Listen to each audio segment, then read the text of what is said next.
À l'issue du dernier épisode de Koh-Lanta diffusé vendredi 22 mai 2020, Régis s'est fait éliminer par ses camarades lors du conseil, aux portes de la finale. Il fait aujourd'hui le bilan de son aventure mouvementée pour purepeople.com. Vendredi 22 mai 2020, un nouvel épisode de Koh-Lanta a été diffusé sur TF1. Un épisode crucial puisque non pas un, mais deux candidats se sont fait éliminer. D'abord Eric à la suite d'une épreuve, puis Régis lors du conseil.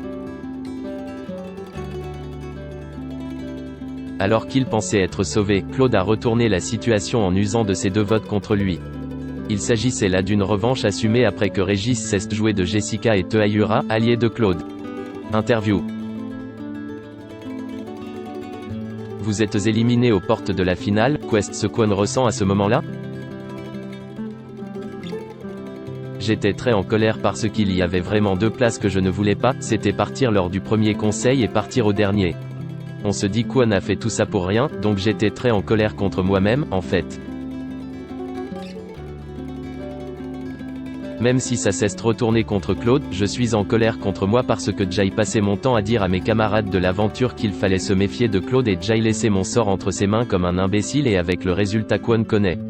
Ma sortie, je ne la dois qu'à moi et je suis très fâché contre moi-même.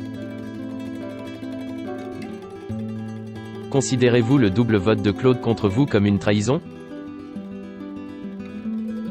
Sur le moment, oui complètement.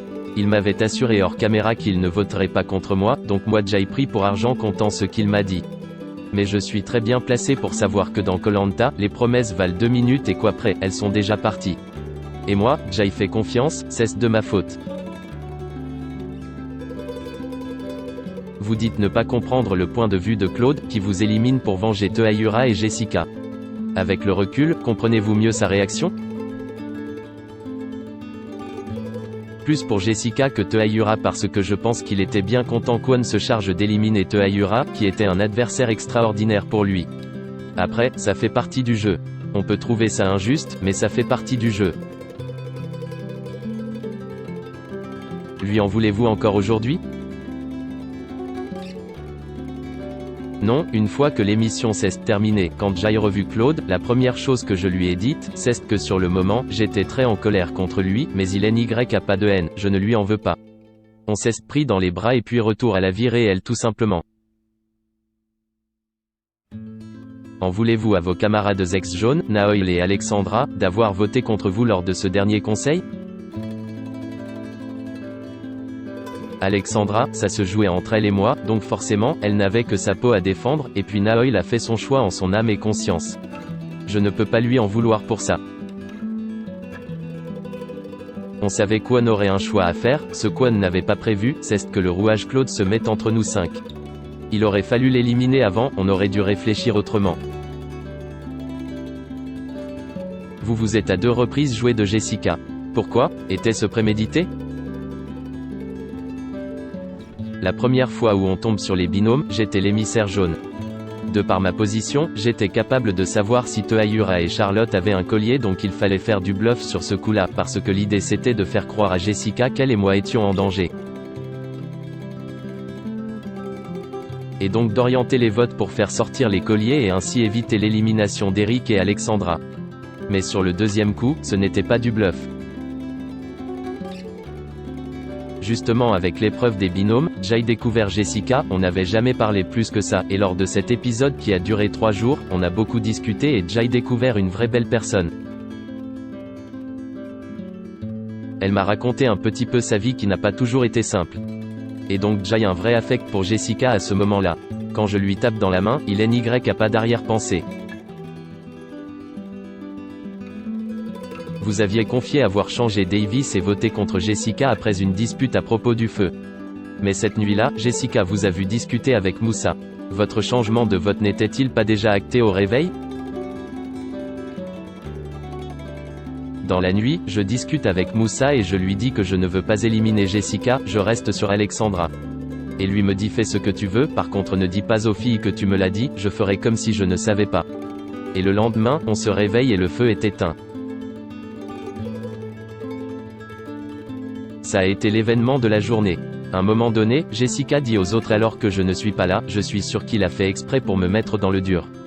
Moi, on vient me répéter ça, donc je vais la voir pour lui demander comment elle peut penser ça.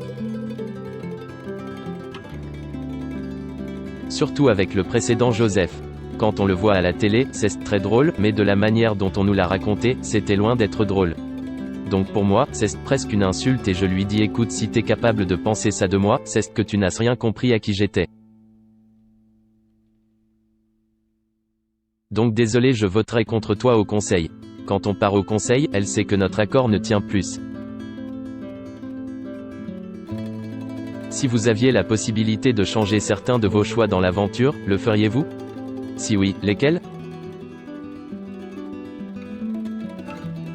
C'est difficile de répondre à cette question parce que les décisions, on les prend sur l'instant T et le moindre petit grain de sable peut prendre des proportions incongrues. Je ne serais pas capable de dire ce que je changerais parce qu'il faut se remettre dans le contexte, il y a énormément de choses qu'on ne maîtrise pas aussi sur Koh-Lanta, beaucoup de surprises. Denis et ses équipes sont très forts pour nous surprendre chaque jour davantage, moi je ne vais pas refaire le match. Ça ne servirait strictement à rien. Mais mon principal problème, c'est que je me suis laissé porter par l'affectif que j'avais pour les uns et les autres. Dans la vie de tous les jours, je ne suis pas quelqu'un d'affectif, j'ai même tendance à être un peu froid, et du coup, je ne pensais pas être comme ça sur l'île. Si aujourd'hui, il y avait quelque chose à refaire, ce serait ça, mettre plus de distance affective entre moi et les autres. J'aurais peut-être continué mon parcours. Finalement, le seul qui vous a toujours été fidèle, c'est Eric. Oui, tout à fait. C'est le paradoxe parce qu'à l'écran, on ne vit pas une amitié ou en tout cas une complicité et, pourtant, elle existe. Eric, c'est quelqu'un que j'ai découvert en même temps que les autres, c'est une vraie belle personne, il n'y a pas de calcul, il ne s'arrête jamais. Il est réveillé, il va couper du bois, il part à la pêche, il va chercher du manioc. C'était le plus âgé, mais je peux vous assurer qu'il bossait comme Moussa et moi réunis. Quest ce qui a été le plus dur pour vous dans l'aventure? Le plus dur, ça a été la pluie, ça rend les conditions de vie extrêmement pénibles parce que les vêtements qu'on porte ne sèchent plus, on a toujours froid, c'est très désagréable. Et une fois que c'est mélangé à tout le reste, ça devient compliqué. Combien de kilos avez-vous perdu? J'ai perdu 18 kilos. J'ai décollé de France, je pesais 74 kilos et à ma sortie, 56 kilos. Là, actuellement, je suis entre 71 et 72 kilos. Comment s'est déroulé le retour à la réalité? Ça fait bizarre parce qu'on vit vraiment en autarcie dans un calme absolu et c'est vrai que de se retrouver à l'aéroport avec du bruit et des gens partout, de rentrer chez soi sans notre petit groupe avec qui on a passé une quarantaine de jours, ça fait bizarre. On s'appelait tout plusieurs fois par jour au début parce qu'on avait besoin de s'entendre. La famille ne comprend pas, en fait. Vous et vos proches avez été victimes d'un véritable lynchage et d'horribles menaces depuis la diffusion de Koh-Lanta, comment le vivez-vous? Avez-vous pris des mesures de sécurité pour vos enfants? Déjà, il faut savoir que ALP a porté plainte, moi aussi à titre civil. J'ai dû supprimer mon compte Facebook. À la base, il était privé, mais une fois que mon nom de famille a été rendu public, les gens n'arrêtaient pas de m'identifier sur plein de trucs. Et puis j'ai fait changer le nom de famille de ma femme, et de mon grand garçon sur Facebook pour éviter qu'on vienne les enquiquiner aussi.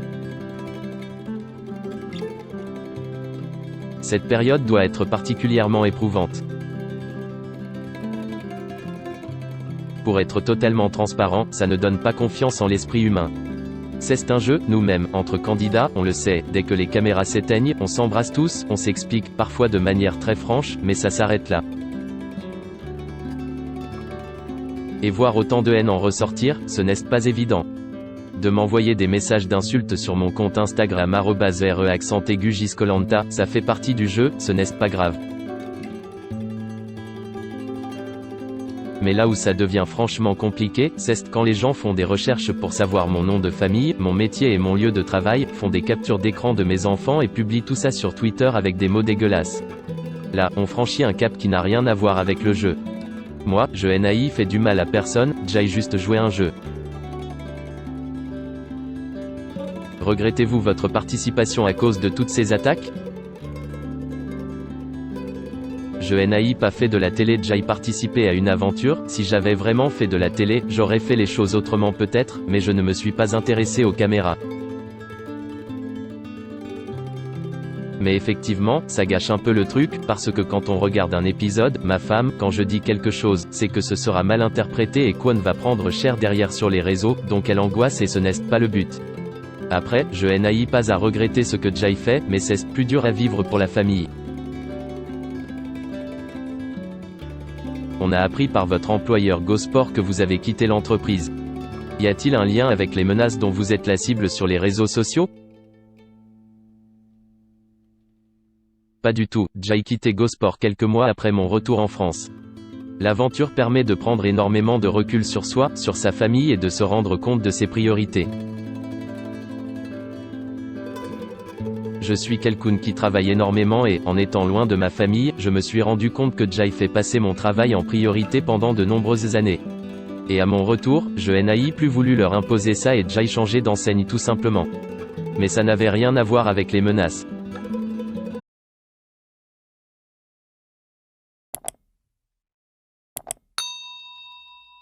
Chào các bạn, tôi là biên tập viên Hoàng Biên đến từ kênh tin tức 24 giờ. Hôm nay chúng tôi hân hạnh đưa đến cho các bạn những tin tức mới nhất được cập nhật luôn liên tục và cho các bạn những tin tức nóng hổi, tin tức thời sự trong nước và quốc tế. Rất mong quý vị quan tâm và ủng hộ cho kênh của chúng tôi để phát triển ngày một hơn. Và các bạn đừng quên like, share và support cho kênh của chúng tôi ngày càng phát triển. Xin chào tạm biệt và hẹn các bạn vào những bản tin tiếp theo.